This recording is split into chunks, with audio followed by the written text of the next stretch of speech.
There we divide 599 by 2 in long division method. So 2 times 2 is 4. On subtracting we get 1. So now we put down this 9 and it is 19. So 2 times 9 is 18. On subtracting we get 1.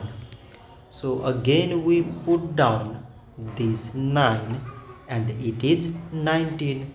So 2 times 9 is 18. On subtracting we get 1. So now this 1 is less than 2 and there is no other number to put it down. So we take here decimal so that we put 0. So it is 10 and 2 times 5 is 10. On subtracting we get 0.